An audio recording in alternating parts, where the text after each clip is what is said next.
As the cliche goes, April showers bring May flowers. But usually what comes after is the heat and dryness of summer. Hello again, SA here. And before the hot weather of the holiday shows up, you should indulge in my new short story, The White Cat, a free exclusive on Substack. The links are down below in description. Join Margot Thompson, a beautiful stage actress and recent widow who finds salvation in the form of a white cat during a night of terror. While checking out my oddball thriller, remember that my Glitch series is still available at Amazon and Barnes & Noble. The links are down below in the description. While you'll find my peculiar story about a white pussy entertaining, that doesn't mean I'm out of ideas. I still have more stories coming down the pike, so as long as I don't run into any mishaps,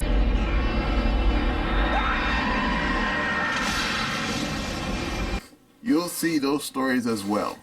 Now let's get back to the video. Hello again, SA here. Back during the time of my parents, there was a Eugene McCarthy and a Democrat, and he somehow fancied himself as a anti-communist stalwart. But thing is, I think he may have just been a kook,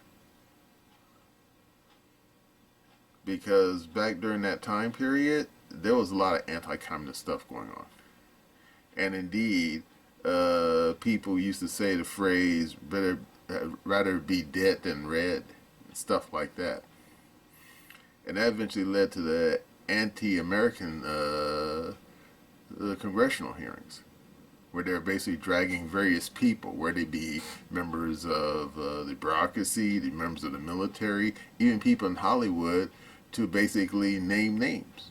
You know, who do you know that's a communist? And they got so bad they eventually referred to as the McCarthy outright era, where anyone who even had a whiff, a smell, even a hint that it might be a lefty, were basically banned and shunned and generally, exiled. Well, what a difference a few generations make. Because right now, you're seeing something just like that happening in Brazil. Because, and wait for it, you ready? Elon Musk somehow ended up in the middle of it. And you're wondering, what does Elon Musk to do with Brazil? I'm getting to that part. Apparently, there was something called the Twitter Files Brazil have recently been released. And it appears that Lula da Silva and his minions had conducting a systematic campaign to basically round up, jail, and exile anyone who supported the previous president of Bolsonaro. And Bolsonaro was not a lefty. No, he was right of center. No, not necessarily a hard right person. He just wasn't a lefty. And now that the lefties are in charge of Brazil, they're systematically hunting down anyone who may have been a Bolsonaro supporter. And this is the part where it involves Twitter. Apparently, they've gone so far as to basically track down anyone in Brazil who uses Twitter who says anything, supporting a Bolsonaro or basically not supporting Lula. Now, of course, people who are old enough to remember the McCarthy hearings remember things got really bad. In fact, it got so bad they even started making up lists. In fact, even in Hollywood, it was referred to as the blacklist. People who were banned from working in Hollywood because they thought they were communists. Well, right now in Brazil, they have something going on just as bad.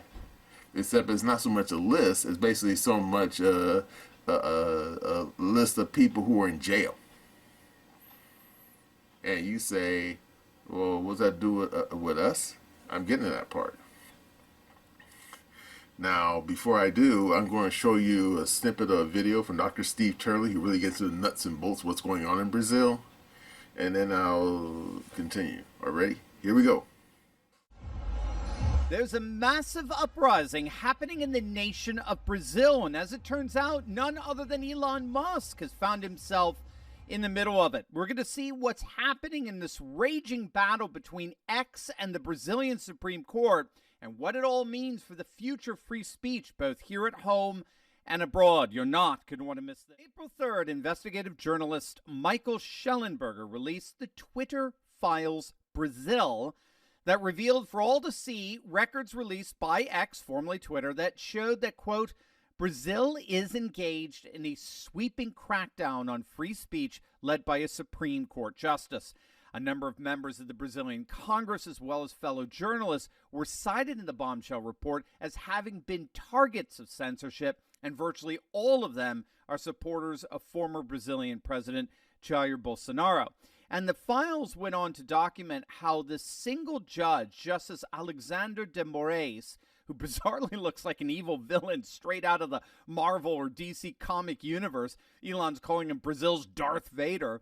But as it turns out, according to the report, he's been jailing individuals without trial just for things they posted on social media. He then, according to the Twitter files, is demanding personal details about Twitter users who use hashtags he didn't like. He demanded access to Twitter's internal data in violation of Twitter's own policy, and he sought to censor unilaterally Twitter posts by sitting members of Brazil's Congress. And until X complies with all that, they'd be fined thousands and thousands of dollars a day. But obviously, Elon's not intimidated. He tweeted out in response, quote, we are lifting all restrictions. This judge has applied massive fines, threatened to arrest our employees, and cut off access to X in Brazil. As a result, we'll probably lose all revenue in Brazil and have to shut down our offices there. But principles matter more than profit. Musk then followed up that tweet with this, quote, coming shortly, X will publish everything demanded by Alexander and how those requests violate Brazilian law. This judge has brazenly and repeatedly betrayed the Constitution and the people of Brazil. He should resign or be impeached. Shame, Alexander. Shame. And so now the latest is that this Darth Vader Supreme Court Justice Alexander Moraes has ordered a criminal investigation into Elon Musk. We obviously know this is called a Banana Republic justice. Rather than investigating a crime in search for a man, a perpetrator, this judge is investigating a man in search of a crime. I wonder where we've seen that before, huh?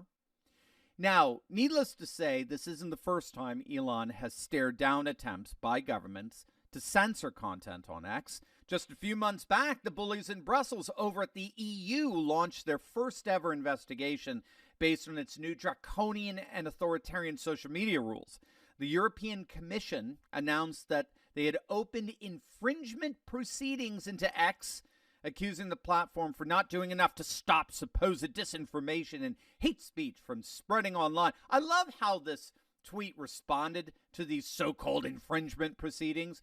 In response to this idiot bureaucrat announcing that the European Commission has opened formal infringement proceedings against X, this fellow replied, quote, translation, due to failing to control public opinion in accordance with the U.S. and West requirements and allowing the spread of true information that's not conducive to the image of the U.S.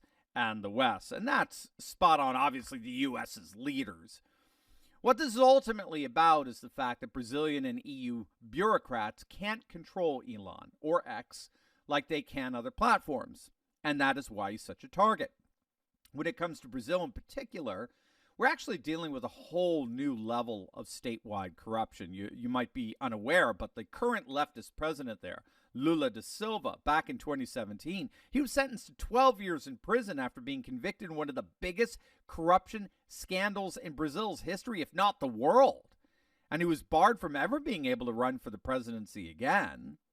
So if that's the case, then the obvious question is, well, how the hell is Lula president now? And this is where the corruption within Brazilian politics begins to break out for all to see. What we have to understand is that in Brazil, it's not the president that's been invested with supreme power, as it were. The president actually is rather limited in terms of his power and influence in Brazilian politics. The real power in Brazil resides in their Supreme Court. The court itself is comprised of 11 justices, and of those 11, 7 were appointed by Lula. Lula and some of his ideologically leftist ilk, like Dilma Rousseff, who took over after Lula. So 7 of the 11 judges have been appointed by Lula or by a Lula surrogate.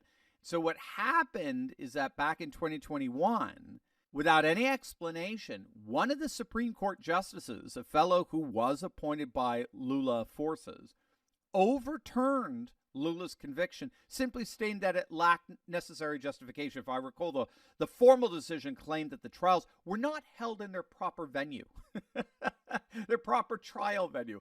Moreover, the judge didn't just overturn the conviction, he nullified it, which in turn freed Lula from jail and allowed him to once again run for president, which he won by a single percentage point. Isn't that convenient? So obviously, Bolsonaro supporters have felt completely slighted by a corrupt judicial system ever since, as you saw in those protests at the beginning of the video. So these censorship demands and criminal investigations into Elon Musk, these are just par for the course for this corrupt Brazilian system. But what this scandal, frankly, all really reveals, in my view, is Elon's unwavering support for X, again formerly Twitter, to be an international platform that celebrates the free exchange of thoughts and ideas. We have to remember, as Jordan Peterson always reminds us, freedom of speech is inextricably linked to freedom of thought. There's essentially no difference between speech and thought, precisely because so much of our thought is organized verbally, right? And this is so profound because it's not merely the notion that what we think is expressed in words, but rather what we think is in terms of words. Words constitute our thoughts. We ask ourselves questions all the time, and we do so to actually get answers from our own consciences. And so if that's true, what woke cancel culture all over the world, as it turns out, has actually been trying to do in the relentless attempt to stifle our free speech is that they are actually trying to stifle our free thought. That's why we call it the woke mind virus. It's the woke mind virus because all of the attempts to silence free speech are ultimately attempts at silencing what Orwell called wrong think. We are guilty of verbally expressing thoughts that woke leftist ideologues have the utter, despicable, repulsive gall to claim are not allowed to be thought. And so countering the woke mind virus obviously involves making room for free thought, which itself involves effectively shutting down their attempts at undermining free speech. And that is exactly what Elon Musk is doing here. He's effectively resisting any and all attempts at undermining free speech and is providing an arc, as it were, for freedom lovers all over the world. And it's precisely that arc that promises to sustain liberty in the days and years ahead. Okay, you saw that, right? Yeah. Now, it's pretty bad for anyone in Brazil and that crazy judge who is basically trying to lock up everybody who doesn't support Lulu or Lula. So what you say, so what do they do with us in America? Well, I get that part. Because more than a few people have said that the coming up election might be the last election we have in the United States. Because the radical leftists, the DNC, and the deep state are so hell-bent on controlling American society to basically bending it to its will to such a point where we could very well lose our democratic institutions and our liberties, everything. It could all end up in a trash heap of history. And yeah, because a long time ago someone once said that one of the worst people you could never want to deal with is someone who is doing evil things for the right reasons. And you say, well, it doesn't make any sense. Well, it does. Because, for example, back in the past, when they used to have witch trials, people like Tokamata, he rounded up a lot of people, burned them at the stake, and did all kinds of awful things. And yet, he thought he was doing the right thing because he was a member of the clergy and he felt, oh, well, these people are just evil, wicked people and they're blasphemers. Therefore, we have to hunt them down and dispose of them. Problem is, most of the people he hunted down and disposed were not witches or warlocks or blasphemers. Eventually, the whole situation, it devolved so bad that eventually Ferdinand and Isabella had to step in and put an end to it because apparently ordinary people be getting rounded up who had nothing to do with anything. And that's why to this day the Spanish Inquisition is referred to as a real black stain in the history of Spain. And more than a few people believe that if the current election that's going to happen in the United States goes the wrong way, we could very well see something like that happen in the United States.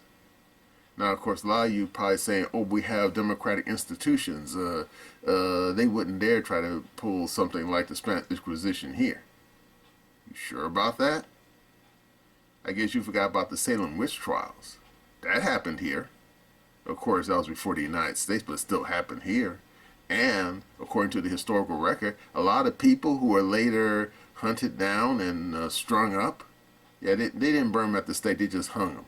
For witchcraft, it turned out these people were not involved in anything. It was basically a witch hunt, and people being fearful of being declared a witch, they were basically pointing at other people and saying, no, it's not me, it's that person over there. And it got so bad that a whole bunch of people got rounded up and strung up who weren't involved in anything. And therefore, you say, oh, yeah, oh. Now, of course, if the deep state and the DNC and the radical leftists win the next election,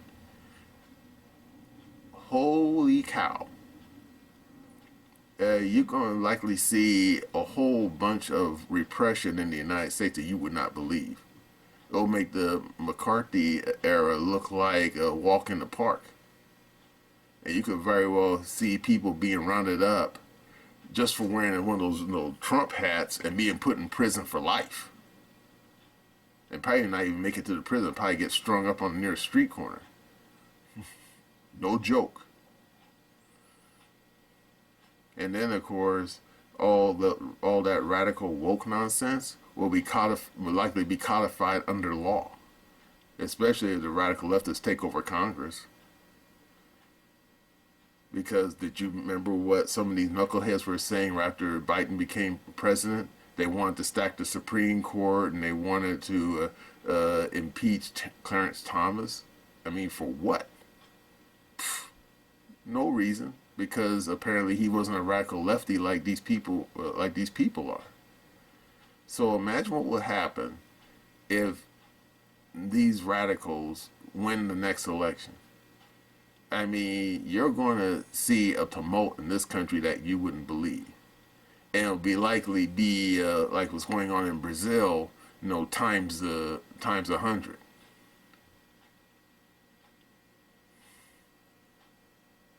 So what do we do about it? Make sure that we don't end up like modern day Brazil. That's what we do about it. Which means we vote. And God willing, that the vote count is fair. Because if we end up with some shenanigans like happened in 2020, yeah, hang on to your hats and your glasses, ladies and gentlemen. We're about to go to Brazil. And not in a good way. Well, that's all I got to say about the Twitter files Brazil and Elon Musk playing footsie with these crazy leftists down south. That's my opinion.